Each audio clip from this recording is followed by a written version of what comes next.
Today 24 news सत्य परिस्थितीचा सविस्तर आढावा।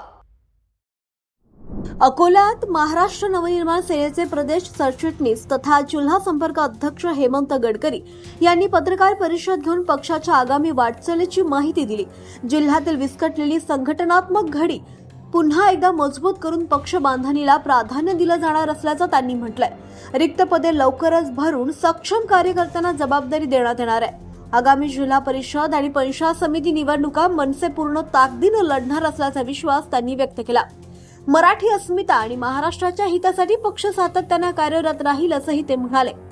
6 खासदारांच्या भूमिकेवर टीका करत त्यांनी मतदारांशी विश्वासघात असल्याचं म्हटलं। पक्षप्रमुख राज ठाकरे यांचे विचार घराघरात पोहोचवण्याचा निर्धारही त्यांनी व्यक्त केलाय। तसेच युवकांनी मोठ्या संख्येनं मनसेमध्ये सहभागी होण्याचं आवाहन हेमंत गडकरी यांनी केलंय। पत्रकार परिषदेला यावेळी जिल्हा अध्यक्ष राजेश काळे, जिल्हा अध्यक्ष पंकज साबळे, महिला अध्यक्ष सौ प्रशंसा अंबेरे, श्रीराम तट्टे, ज्ञानेश्वर पाटील कराळे, राकेश शर्मा, सौरभ भगत, रणजित राठोड, प्रेम पाटील मगर, संजय पळसकर, पंजाब जगताप, गोवर्धन बाघाडे आदी पदाधिकारी कार्यकर्ते उपस्थित होते। महाराष्ट्र नवनिर्माण सेनेचे अध्यक्ष आमचं श्रद्धास्थान आदरणीय राजसाहेब ठाकरे यांनी संघटनात्मक बांधणीच्या दृष्टिकोनातून, पक्ष मजबूतीच्या दृष्टिकोनातून संपर्क अध्यक्ष म्हणून माझी अकोला जिल्ह्यासाठी नियुक्ती केलेली आहे।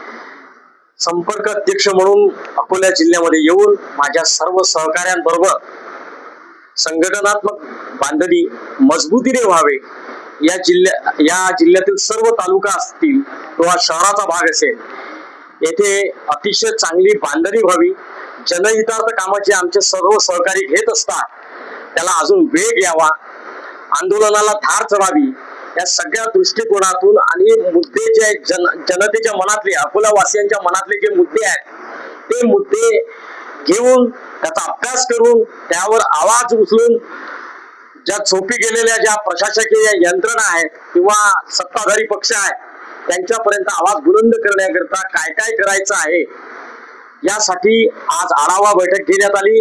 याच्या अगोदर सुद्धा 7 आणि 8 एप्रिलला बैठकी झाल्या, त्यानुसार लागलीच त्या बैठकीचं रूपांतर विविध आंदोलनामध्ये झालं आणि आमच्या महाराष्ट्र सैनिकांनी येथील अकोला येथील पदाधिकाऱ्यांनी विविध अतिशय आवश्यक मुद्द्यांवर आवाज बुलंद केला।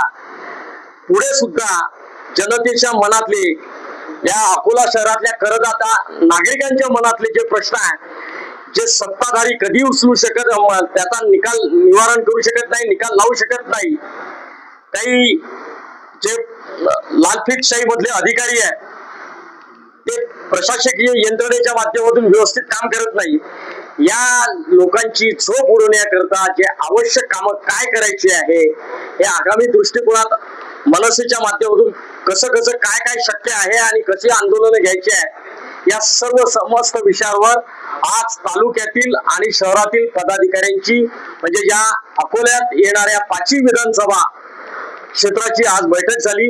बैठकीला अतिशय चांगला प्रतिसाद मिळाला।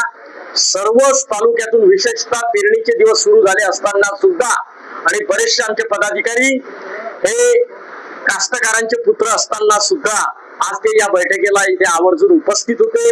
पदाधिकाऱ्यांची संख्या चांगली होती आणि आता सर्व पदाधिकाऱ्यांनी एका दिलाने एक जोमाने माननीय राजसाहेबांचा जनहित विचार जो आहे तो अधिक मजबूत करण्याचं ठरविलेलं आहे।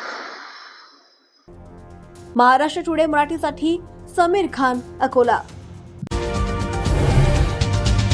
आजच महाराष्ट्र टुडे 24 न्यूजला सबस्क्राईब करा आणि सत्य परिस्थितीचा सविस्तर आढावा पहा।